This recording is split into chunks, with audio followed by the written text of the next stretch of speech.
Hello everyone and welcome to the highlights of the 6th Tenison Woods College Staff and Parents vs Student 16-16 cricket match. Let's take a look at the teams that took us to the Tenison Woods College Junior School Top Oval earlier this term. They were playing for the respected Gary Ashby Cricket Shield, and the staff are looking to go back-to-back, having tasted their first success in 2018. Grant Lean, promoted from vice-captain 12 months on, led a reshuffled pack that boasted the return of Ian Ross and the late inclusion of the Pink Panther, aka Mr Shanahan. He won the toss and elected to bat. The students were also relying on the all-round abilities of their tailsman captain Adam Cole, given that they had only 3 returning players out of the entire cohort of the Year 12s. The match itself lived up to the pre-game hype, and when the two colossal figures of Buckley and Maney strode to the crease, with a spring in their step, the atmosphere amongst the small but enthusiastic crowd reached fever pitch.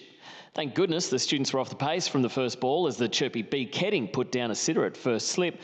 This served as the wake-up call the staff badly needed, and they promptly raced to 50 for 1 off the first 4 overs. Thereafter, S. Brodie bowled to M. Brodie, reducing the rapid run rate before both Bowering and Withers further stemmed the hemorrhaging. Their captain, in the space of 30 seconds, summed up the first 10 overs as in one motion he dropped Mr Habib, and in the next promptly ran him out with a superb throw. Yet it was Holdman who removed Newman and McIntyre shortly after in a space of 2 balls. Thankfully, Egan survived the hat-trick ball, but soon after ran out Cole. Lean and Ross finished with a flourish to guide the staff parent side to a respectable 108 runs, albeit a much smaller total based on earlier predictions.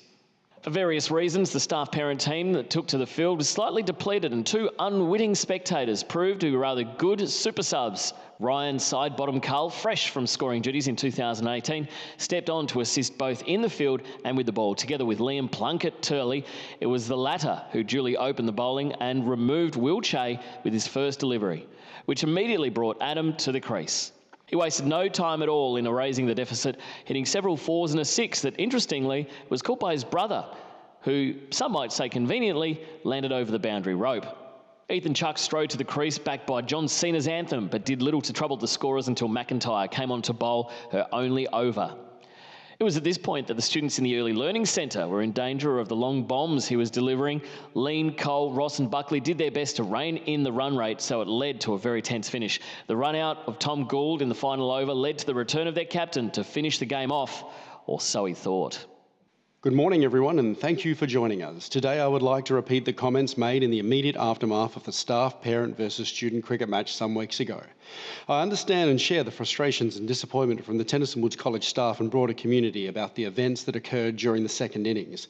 On behalf of the South Australian Cricket Association, I would sincerely like to apologise for the events that took place, particularly to the youngest children who just love cricket and look up to the Year 12s. It is disappointing that this issue has overshadowed a great spectacle. The integrity of the game has been called into question, and not since Sandpapergate has there been a bigger controversy to rock the game to its very core. I have since received an update from the chairman, who has been conducting an investigation into the incident. I'm sad to report that the interviews conducted so far suggest that the students did indeed falsify the score sheets, adding multiple runs onto the totals of Mr Ross and Mr Buckley's bowling efforts. Absolutely disgusting. Will, can you, what do you make of Sacker's investigation into the inquiry of the alleged falsifying of the score sheets during the second innings? No comment. Can you either confirm or categorically deny that this incident ever took place? No comment. One of the eyewitnesses states that you and another Year 12 student added runs to the score sheet. Can you tell me if this is accurate or not? No comment, but why didn't the staff team have enough to field the side in the second innings? That's it, I've got to go to class, Miss Graham's English. Thank you.